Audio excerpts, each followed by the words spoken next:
Halo pemirsa, berjumpa lagi dengan kami di One News International TV One Newscom.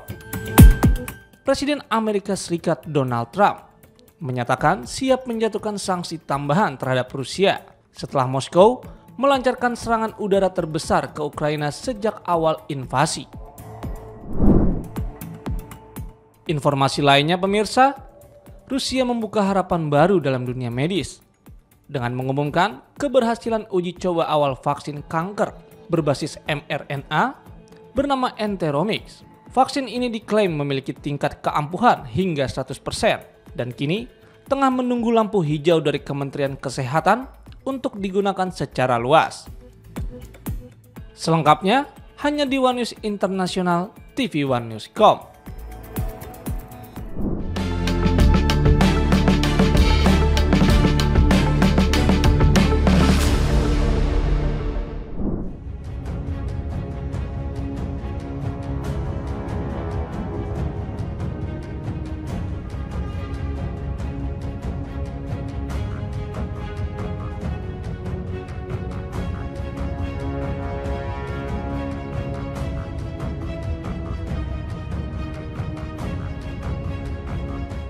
Putin dan Trump dinilai berperan penting dalam mencegah terjadinya Perang Dunia III melalui jalur diplomasi.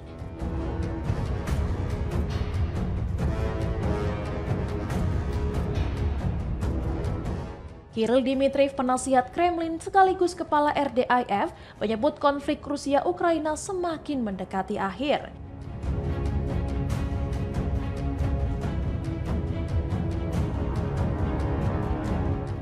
Ia menegaskan bahwa komunikasi intens antara kedua pemimpin bisa membuka jalan perdamaian.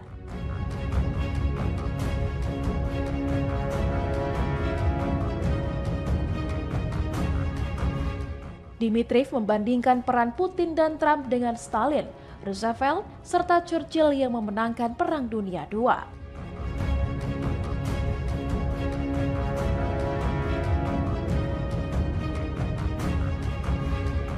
Dalam unggahannya di X, ia menuliskan keyakinan bahwa diplomasi bisa menghentikan eskalasi global.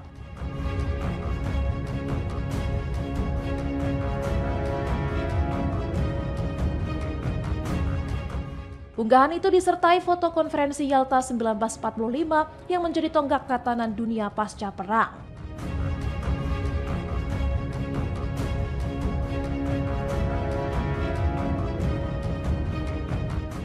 Dmitriev juga membantah klaim mantan dubes Amerika Serikat untuk Rusia Mikhail McFaul yang menuduh Moskow tak serius bernegosiasi.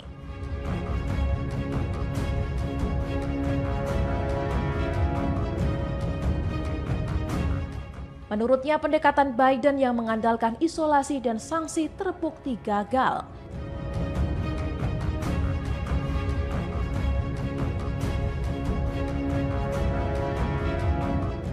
Ia menegaskan hanya dialog, rasa hormat dan pemahaman timbal balik yang mampu menghasilkan solusi jangka panjang.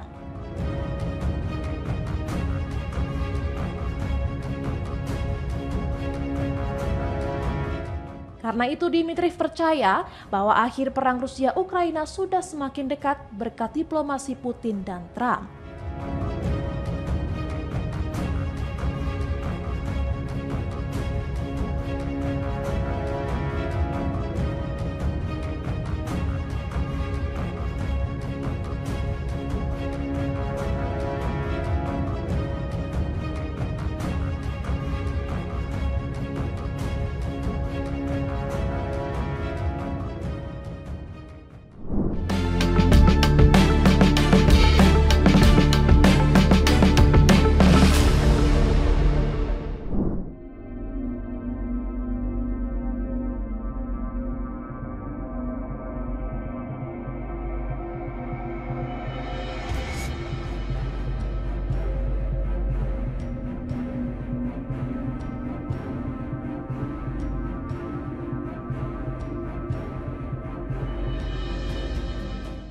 Ukraina menyerang pipa minyak Druzhba di wilayah Bryansk, Rusia yang diklaim menimbulkan kerusakan kebakaran besar.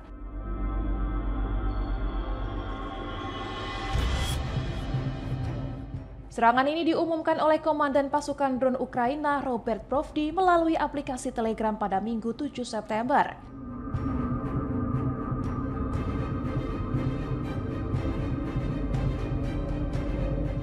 Pipa transit Druzhba sendiri menyalurkan minyak Rusia ke Hungaria dan Slovakia, dua negara yang masih membeli energi dari Moskow.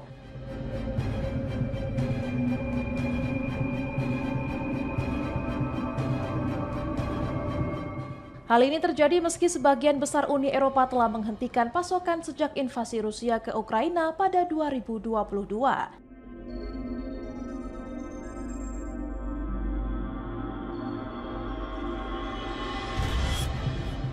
Juru bicara perusahaan penyulingan Hungaria MOL menyatakan pengiriman minyak ke negaranya masih berjalan normal.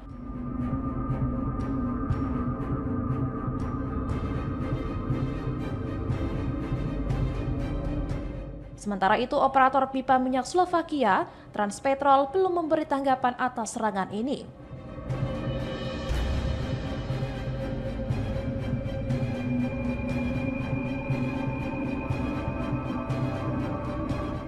Kiev menegaskan serangan terhadap infrastruktur energi Rusia bertujuan melemahkan kemampuan perang Moskow.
Presiden Ukraina Volodymyr Zelensky pada Minggu 7 September meminta dukungan sekutu setelah Rusia melancarkan serangan besar-besaran menggunakan pesawat tak berawak dan rudal.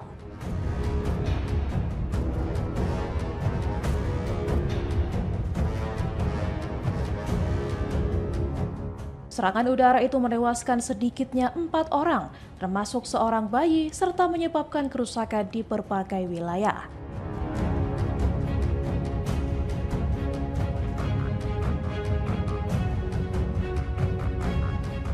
Kota Zaporizhia, Kryvyi Rih, dan Odessa menjadi sasaran, begitu pula wilayah Sumy dan Chernihiv di bagian utara.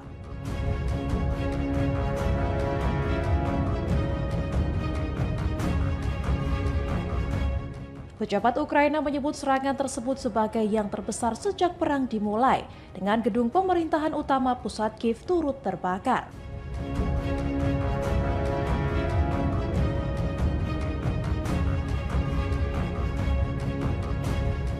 Zelensky menekankan perlunya tanggapan luas dari sekutu Eropa guna menghadapi agresi Rusia.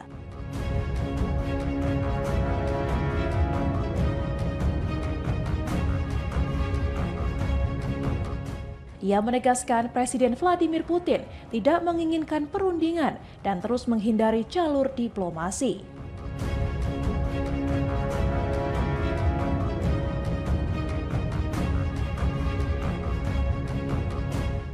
Serangan ini memicu gelombang kecaman dari negara-negara Eropa yang merupakan sekutu Kiev.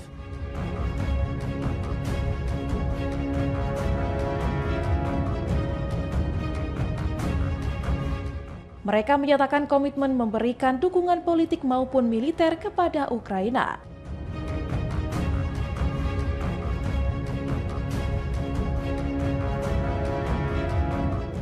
Meski demikian, bentuk bantuan konkret termasuk kemungkinan pengerahan pasukan di lapangan masih dalam pembahasan.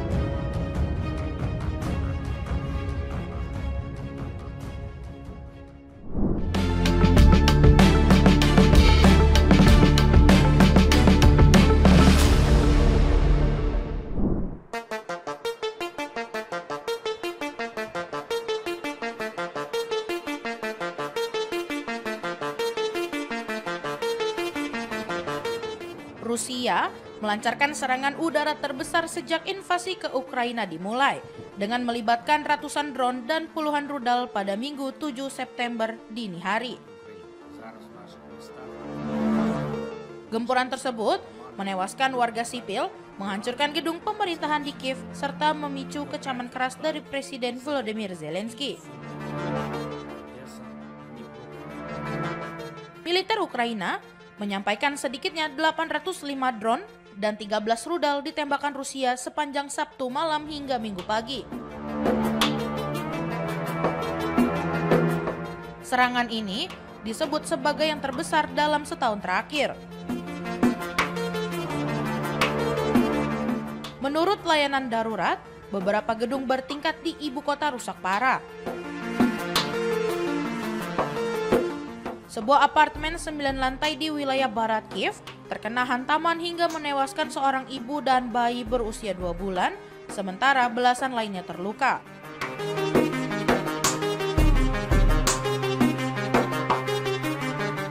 Foto yang beredar menunjukkan api membumbung dan asap tebal mengepul dari bangunan tersebut. Untuk pertama kalinya, serangan Rusia juga mengenai gedung pemerintahan. Gedung kabinet Kementerian Ukraina terbakar hebat, sebagaimana dilaporkan media internasional dari lokasi.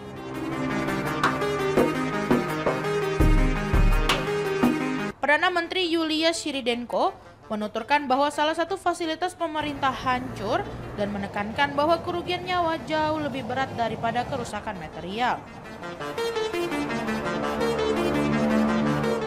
Presiden Volodymyr Zelensky menilai aksi Moskow sebagai upaya memperpanjang perang meski jalur diplomasi bisa ditempuh sejak lama. Ia memastikan tim penyelamat bergerak cepat ke area terdampak di berbagai wilayah. Sementara itu, Kementerian Pertahanan Rusia mengklaim operasi militer tersebut hanya menargetkan fasilitas industri pertahanan dan infrastruktur transportasi. Namun, pihak Ukraina menegaskan bahwa warga sipil tetap menjadi korban. Dari Washington, Presiden Amerika Serikat Donald Trump menyatakan ketidakpuasan atas perkembangan situasi tersebut. Ia menegaskan siap menjatuhkan sanksi baru terhadap pemerintahan Vladimir Putin bila serangan terus berlanjut.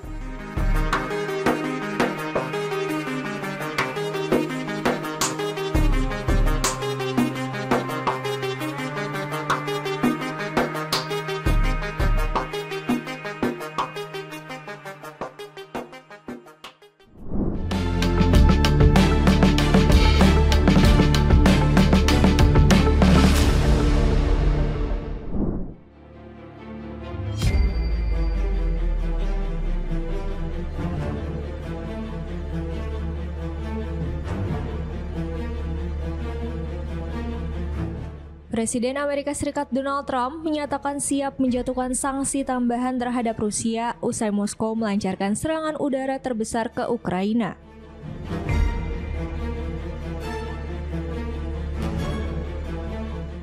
Serangan yang terjadi pada Minggu 7 September dini hari waktu setempat itu mengguncang ibu kota Kiev dan menewaskan sedikitnya 2 orang.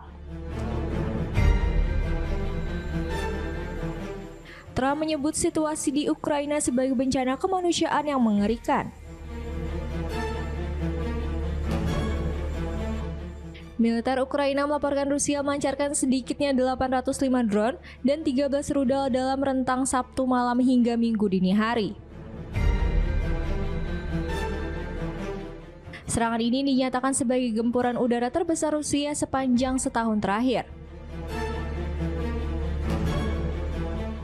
Sejumlah bangunan sipil di Kiev rusak parah, termasuk apartemen 9 lantai di bagian barat kota.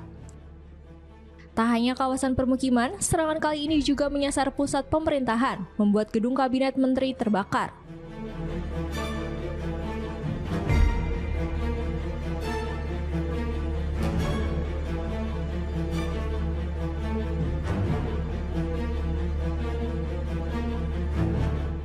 Perdana Menteri Ukraina Yulia Sviridenko mengonfirmasi adanya kerusakan di kompleks pemerintahan tersebut. Presiden Ukraina Volodymyr Zelensky mengecam keras serangan terbaru Moskow, menilai Rusia sengaja memperpanjang perang padahal diplomasi seharusnya bisa dimulai sejak lama. Invasi Rusia ke Ukraina sendiri sudah berlangsung sejak Februari 2022 dan hingga kini belum menunjukkan tanda akan berakhir. Gempuran terbaru ke Kiev menjadi bukti bahwa pemerintah Presiden Vladimir Putin belum berniat menghentikan perang.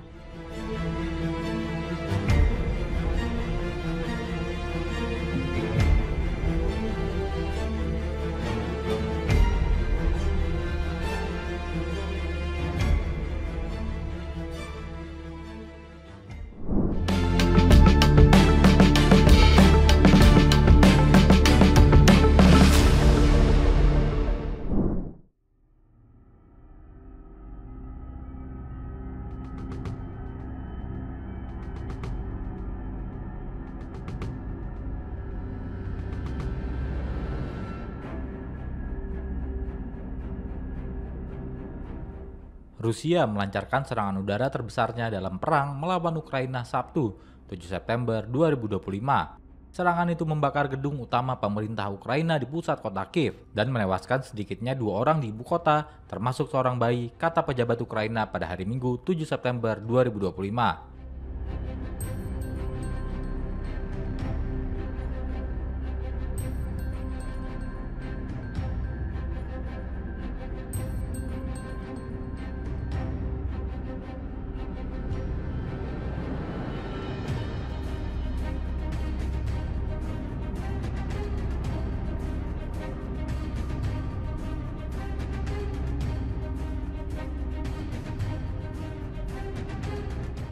Presiden Volodymyr Zelensky mengatakan rentetan serangan pesawat tak berawak dan rudal juga menyebabkan kerusakan di wilayah utara, selatan, dan timur. Negara itu termasuk kota Zaporizhia, Kryvyi Rih, dan Odessa, serta di wilayah Sami dan Chernihiv. Tepat setelah matahari terbit, asap tebal terlihat mengepul ke langit biru dari lantai atas gedung utama pemerintah yang terbakar, yang terletak di distrik bersejarah Pechersky, kata saksi mata kepada Reuters.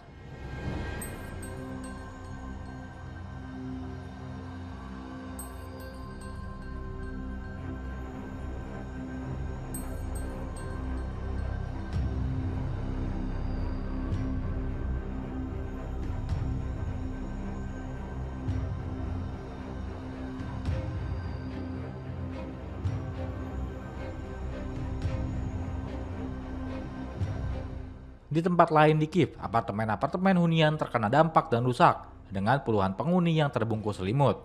Serangan itu menggarisbawahi meningkatnya pesimisme di Ukraina dan di antara sekutu bahwa perang dapat segera berakhir, dengan Presiden Rusia Vladimir Putin menolak seruan gencatan senjata dan semakin berani dengan memperkuat hubungan dengan Tiongkok.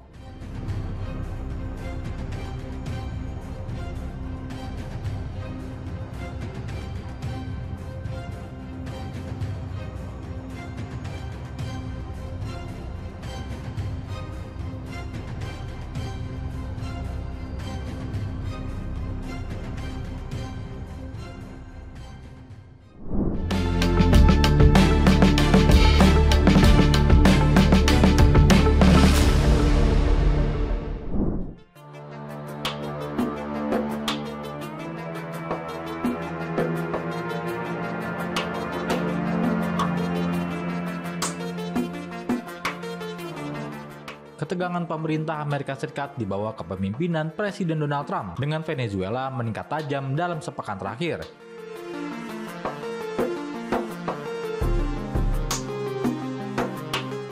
Dimulai dengan pengerahan kapal-kapal perusak Amerika Serikat yang dipersenjatai rudal jelajah Tomahawk.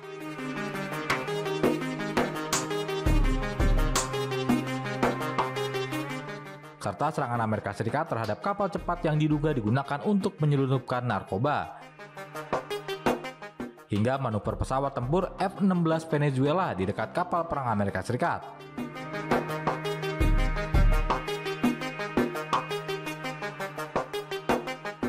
Juli lalu, Presiden Amerika Serikat Donald Trump menandatangani arahan rahasia yang menginstruksikan Pentagon untuk menggunakan kekuatan militer terhadap kartel narkoba di Amerika Latin yang telah diklasifikasikan sebagai organisasi teroris oleh pemerintahannya.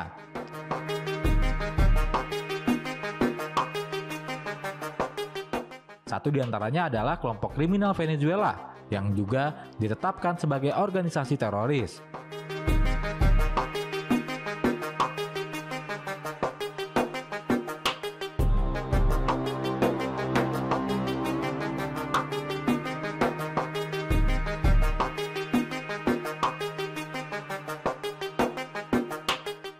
Menurut klaim Amerika Serikat, kelompok tersebut dipimpin oleh Presiden Venezuela Nicolas Maduro.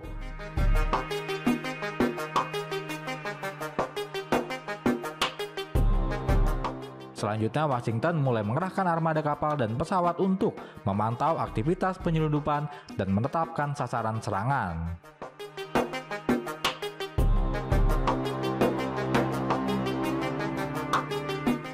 Lalu Venezuela merespon dengan Maduro memperingatkan bahwa Venezuela akan melakukan perlawanan bersenjata terhadap aksi militer Amerika Serikat.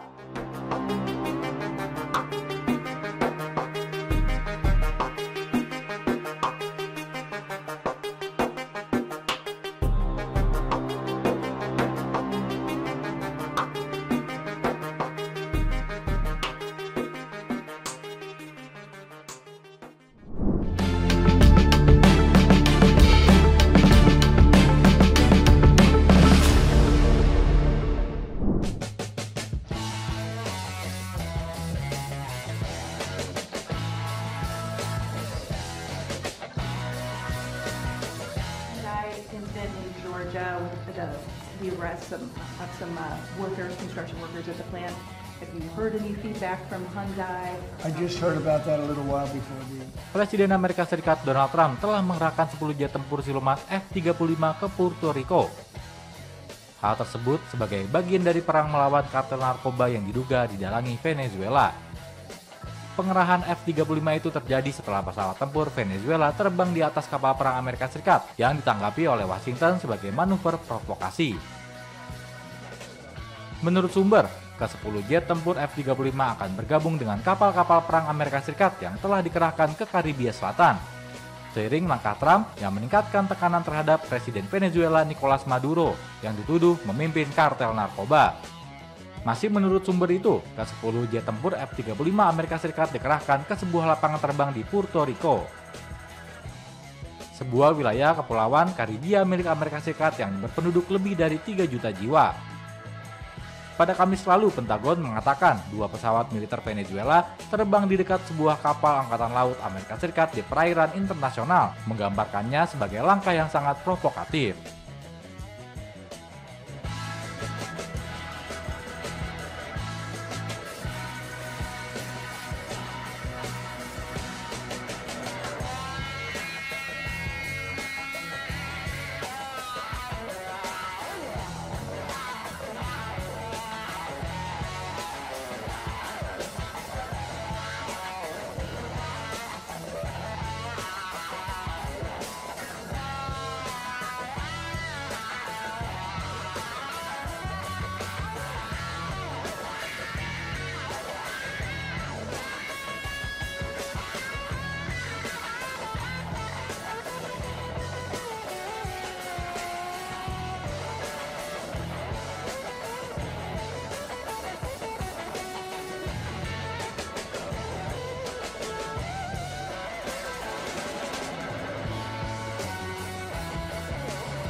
Mantan Presiden Amerika Serikat Joe Biden muncul di Delaware dengan bekas luka terlihat di kepalanya.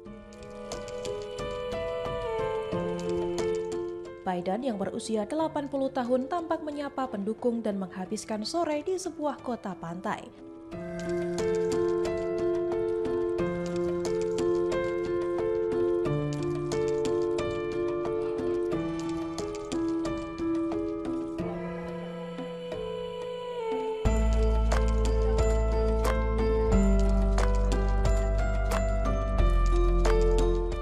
Video memperlihatkan Biden berjabat tangan dan memeluk seorang perempuan di luar gedung. NBC News melaporkan Biden baru saja menjalani operasi pengangkatan sel kanker kulit.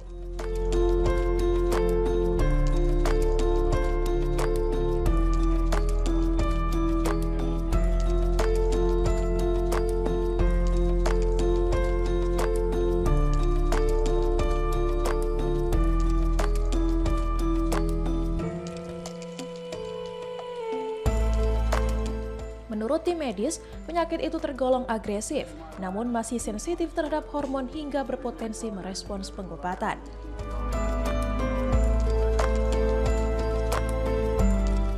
Juru bicara Biden belum memberikan komentar lebih lanjut mengenai operasi tersebut.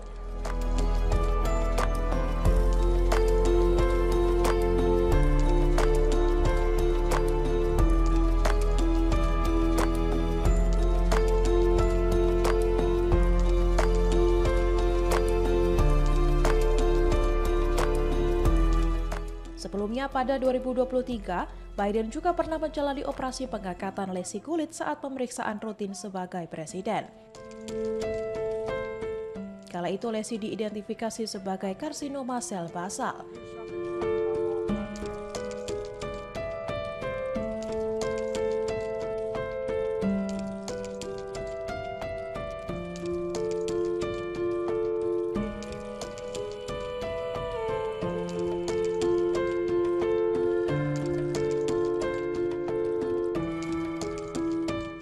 Terutama sejak ia mundur dari pencalonan presiden pada Juli 2024 usai performa debatnya melawan Donald Trump dinilai buruk.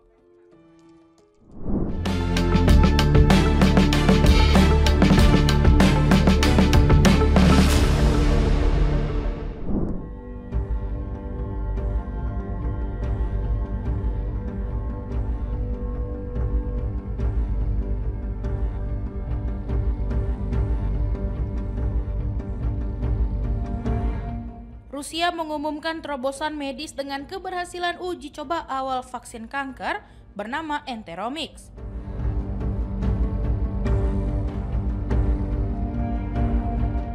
Vaksin berbasis teknologi mRNA ini diklaim memiliki tingkat keampuhan 100% dan tengah menunggu persetujuan Kementerian Kesehatan untuk digunakan secara luas.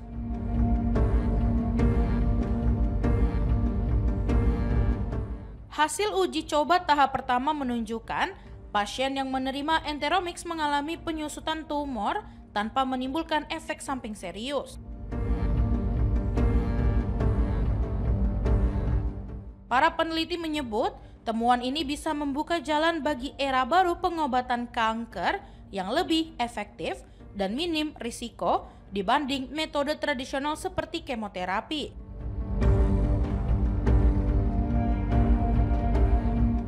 Enteromyx dikembangkan melalui kerjasama antara Pusat Radiologi Penelitian Medis Nasional Rusia dan Institut Biologi Molekuler Engelhardt. Vaksin ini memanfaatkan teknologi mRNA yang sebelumnya digunakan untuk pengembangan vaksin COVID-19 untuk melatih sistem kekebalan tubuh agar mampu mengenali dan menghancurkan sel kanker. Target awal vaksin ini adalah pencegahan kanker kolorektal atau kanker usus, salah satu penyebab kematian utama di dunia.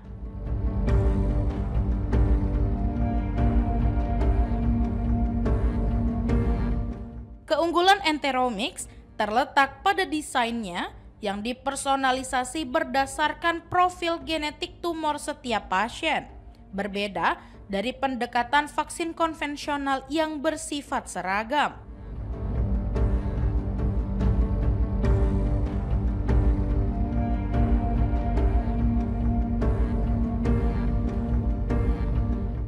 Selain itu, platform mRNA memungkinkan pengembangan dan produksi lebih cepat serta fleksibel sehingga vaksin dapat diadaptasi untuk berbagai jenis kanker.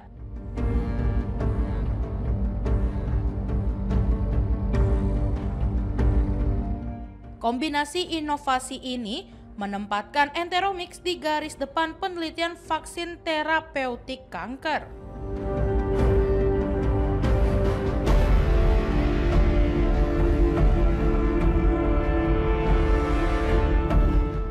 Meski demikian, para ahli mengingatkan bahwa keberhasilan uji coba awal tidak serta-merta menjamin efektivitas jangka panjang.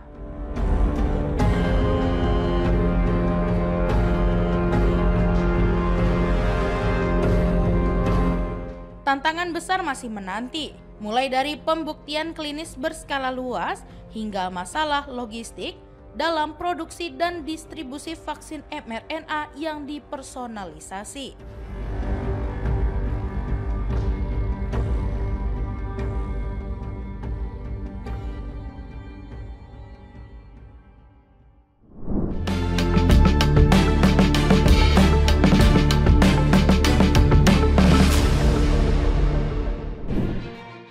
Demikian informasi yang dapat kami sampaikan pemirsa. Terima kasih telah bergabung bersama kami. Sampai jumpa di One News Internasional berikutnya. Setiap pukul 8 malam hanya di kanal YouTube TV One News.com.